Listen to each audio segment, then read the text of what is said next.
In a surprise visit to U.S. troops in Iraq, President Trump stands by his order to pull American soldiers out of Syria. While critics warn against a hasty withdrawal, it's reported Afghanistan could be next. What is Trump's strategy, and how will the region fare with his decisions? This is Inside Story.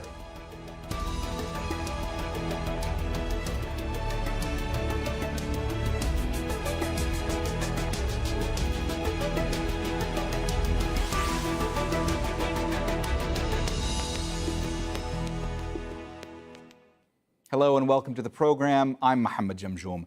Donald Trump made an unannounced visit to U.S. troops in Iraq the day after Christmas. He'd been criticized for not going to a conflict zone in the 2 years since becoming president. The trip only lasted 3 hours, and he didn't meet any of Iraq's leadership. But he used the opportunity to defend his decision to withdraw American soldiers from Syria. Our presence in Syria was not open-ended and was never intended to be permanent. 8 years ago, we went there for 3 months and we never left. But what a job you have done, what a job they have done. I made it clear from the beginning that our mission in Syria was to strip ISIS of its military strongholds. We're not nation building. Rebuilding Syria will require a political solution, and it's a solution that should be paid for by its very rich neighboring countries, not the United States. Let them pay for it, and they will. They will. In fact, Saudi Arabia yesterday, you probably read, stepped up to the plate and has already made a commitment of substantial funds for development. And President Erdogan of Turkey has also agreed to take out any remnants of ISIS, and we'll be working with them. But Trump's claim over Saudi funding has been debunked by a Saudi embassy official in Washington and a spokesperson for the U.S. National Security Council. The kingdom has not made any new financial pledge for Syria since August. But let's have a look at how many U.S. troops are in some of these countries. American forces arrived in Syria in 2015. Recently, there were 2,000 there. And there are 5,000 who remain in Iraq. The initial deployment happened in 2003. And 14,000 are based in Afghanistan in America's longest-running war, which began in 2001.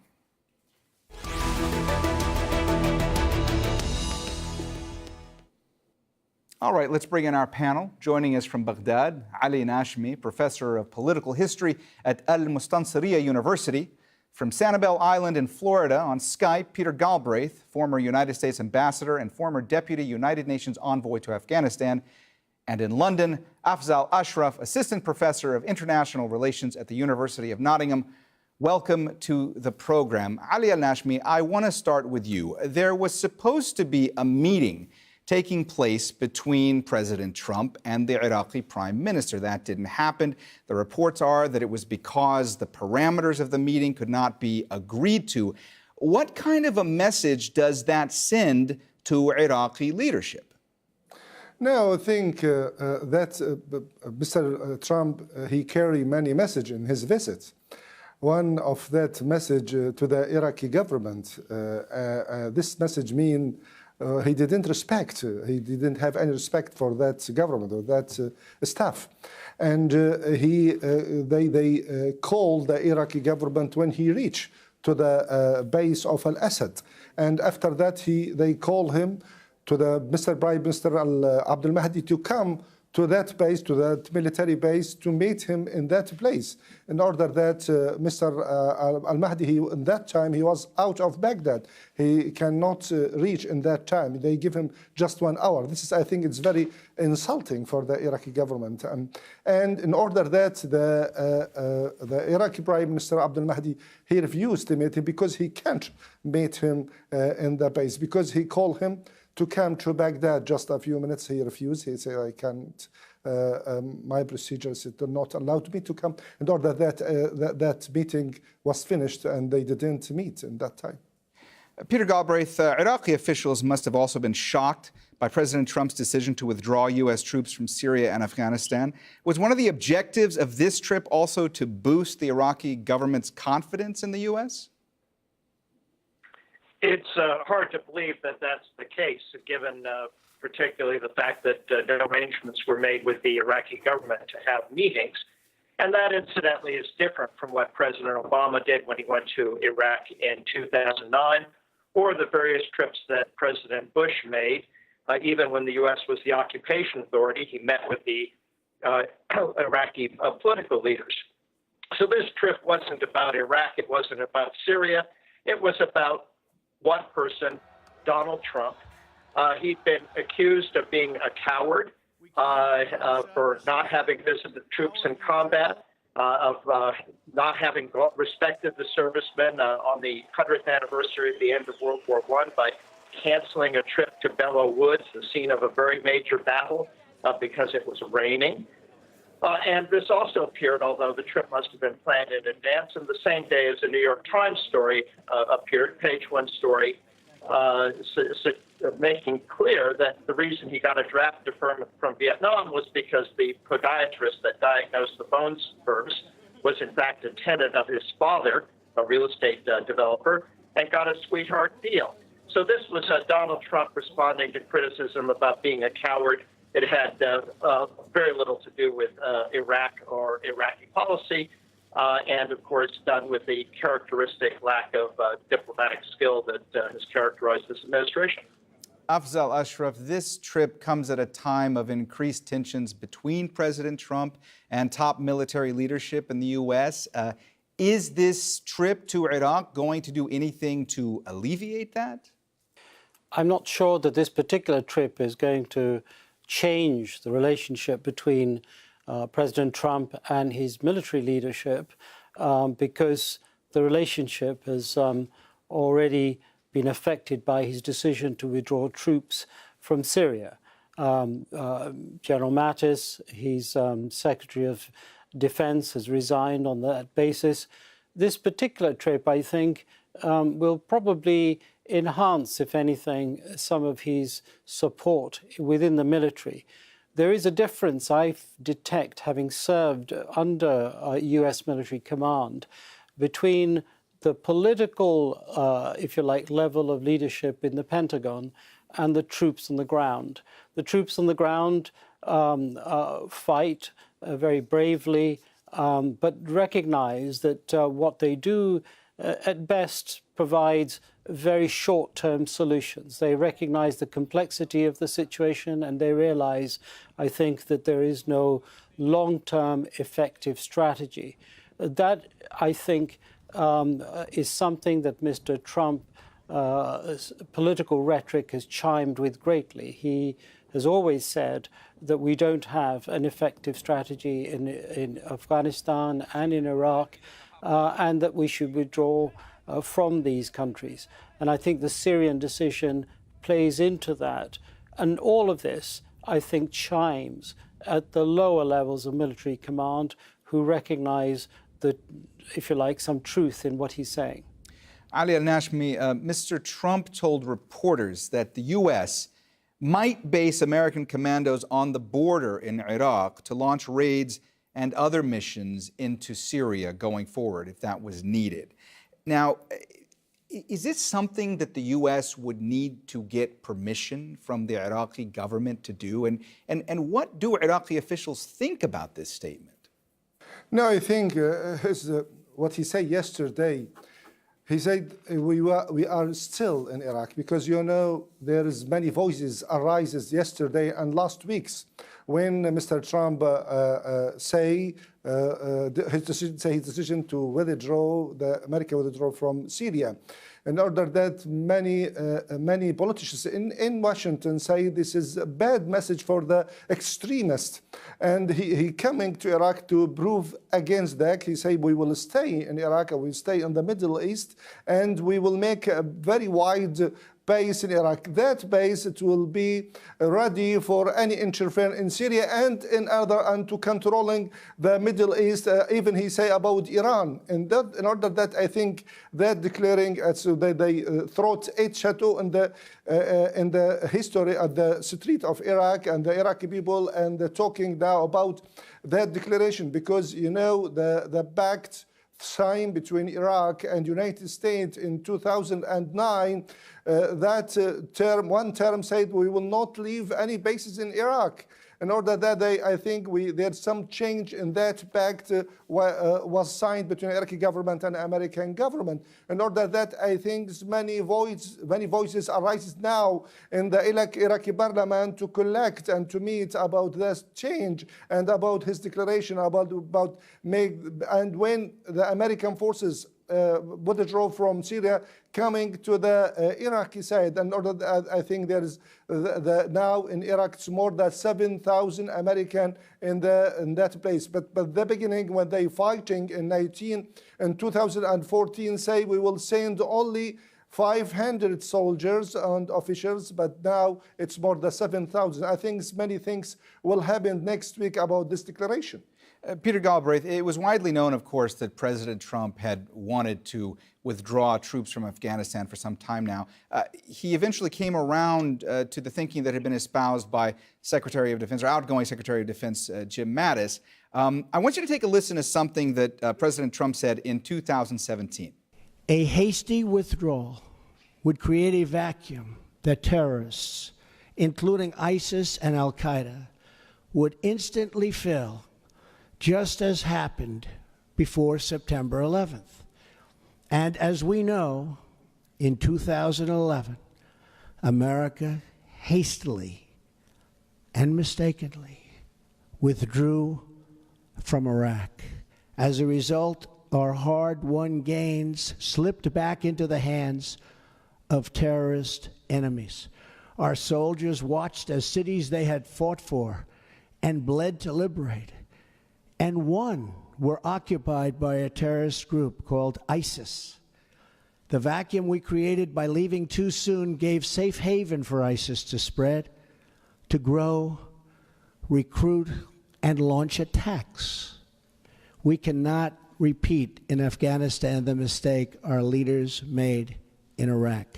Peter, how does one go about reconciling what President Trump said then in 2017 with his strategy now as withdrawing troops from Syria and Afghanistan?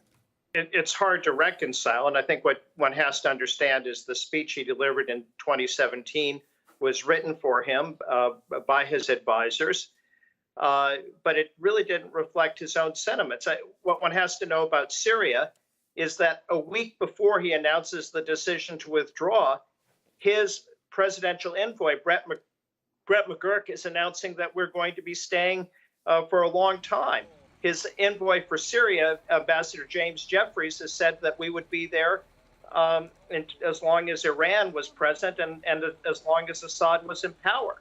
So there's just been enormous confusion about the policy. And Trump, in the case of the withdrawal from Afghanistan and Syria, was simply operating on his instincts rather than any strategy. Now, he has been a longtime critic of U.S. Sending forces abroad, and he says the U.S. is being played for suckers, and I think that this really reflects that instinct. Afzal Ashraf, President Trump said during his trip that he believes a lot of people are going to come around to his way of thinking on his decision with regard to Syria. Is there any evidence to indicate that more people are actually coming around to his way of thinking on that? Well, I think there is no objective evidence unless you want to do a very detailed analysis of Twitter and so on, and that's, of course, a very problematic issue. There's a great deal of support from his followers for this. The argument they put forward is very persuasive in that there has never really been a clear strategy in any of these conflicts. And I think that the failure of that strategy rests not just with Mr. Trump, but his previous administrations and the previous incumbents in the Pentagon.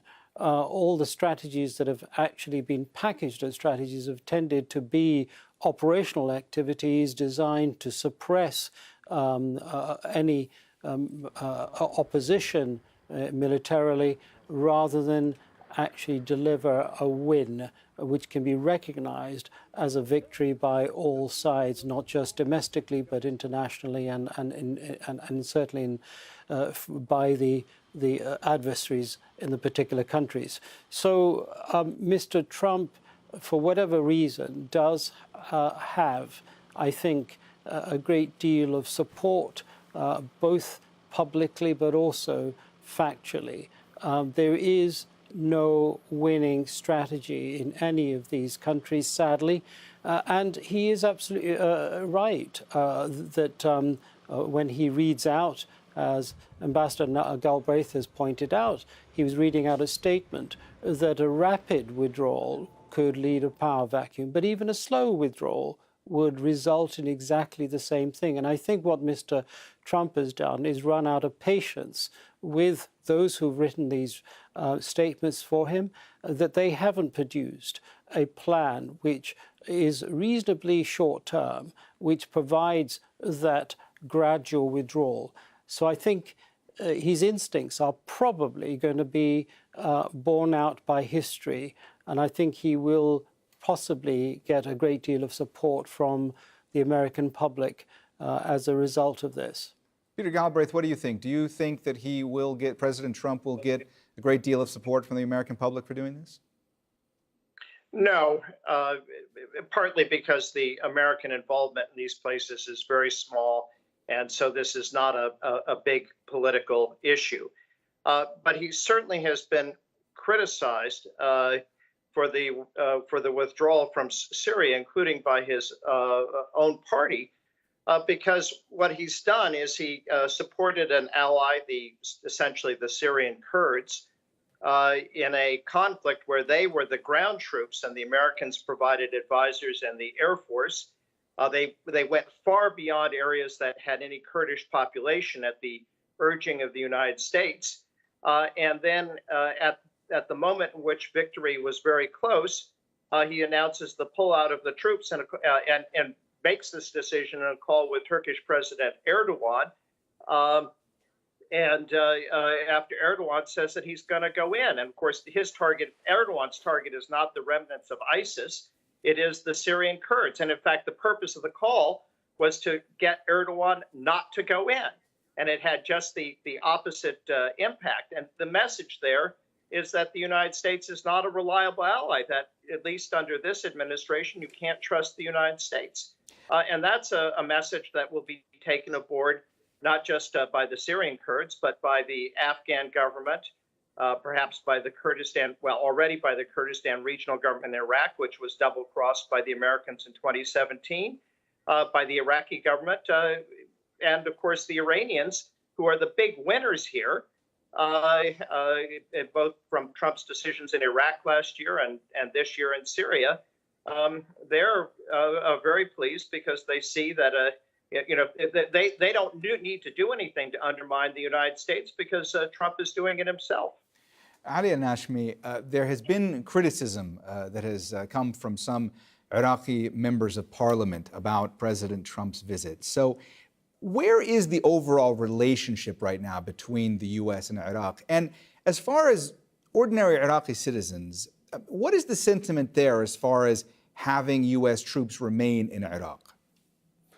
No, I think now what's happened yesterday and the declaration of the statement of Mr. Trump, I think it's the speech of Iraqi people now, and all the majority of the Iraqi people now, they refuse that interference and that insulting for the Iraqi government. Then all the Iraqi people and they are looking for the future. What is the future? And what will doing that when the American forces withdraw from Syria? What doing in Iraq? And you know the supporting for the Iraqi military just for only the jets on the satellite, then why they're increasing that supervisors and the fighters or the soldiers in that base? We don't need it. Even in the center of the fighting between the Iraqi troops and the ISIL's American, it's more just 4,000 soldiers. Now, why they increase them? This is the Iraqi people now. They talking about the future. It's that change for the American global policy strategy in the Middle East, and is that against Iran? Because he mentioned that in his speech, that's also to be more nurturing Iran and Syria to interfere anyway, because you know the Iraqi government and the Iraqi people refuse to make Iraqi as a base to attack any places, just ISIL. In order that the Iraqi people, they know they're pushing, or they increase their pushing to the Iraqi government to say something about what's happening, and to say the Iraqi, where is the Iraqi voice? Where is all what's happening yesterday and last week's? There's nothing for the Iraqi people. In order that, I think in the future, just a few days in the future, the Iraqi streets, and you know, the Iranian side have many allies in the streets of Iraq, then they will move their allies in the street, and we say maybe protesters in the street against what's happening yesterday about a new policy of America in Iraq. Afzal Ashraf, I want to turn for a minute to Afghanistan. You know, America's greatest leverage there in negotiating with the Taliban is the fact that they have troops there. So does it look now like President Trump has met one of the primary demands of the Taliban before, you know, negotiations progress? Well, if he does pull out troops, then yes, he will have met the demands, and then some negotiated settlement can probably take place. But of course, one of the problems with meeting the demand of withdrawal is that about 15 years ago, the Taliban declared victory for them as being the withdrawal of troops. So by meeting that demand, he is actually acknowledging from the point of view of the Taliban that they have been victorious in this conflict. And that has some very significant political and military repercussions beyond this particular conflict. But I think that one of the things that we should consider here is to separate the personality. Mr. Trump, of course, has attracted a great deal of criticism, sometimes legitimately, in many cases legitimately, from the American institutions, be they defense, foreign policy, and so on, for being a bit of a maverick. That may well be true, but the fact is that the policies, the strategic culture that the US has been involved in has not led to success. The culture of regime change, the culture of proxies, and this myth that we stand by our proxies, it's never actually been real. The US is a realist foreign policy. It has used proxies in Afghanistan and dumped them when its purpose has been met. It's done the same thing in Syria. And this is a message that I think needs to be understood, because proxy warfare, regime change, all of these things are no longer possible. There has been virtually no success as a result of these policies. The repercussions, the long-term repercussions of these interventions is huge. It's huge in terms of terrorism, ISIS and the like, but it's also huge in terms of politics in Europe, with a huge number of displaced people seeking asylum and causing a very significant change in the political landscape in Europe, and possibly in the longer term also impacting North America.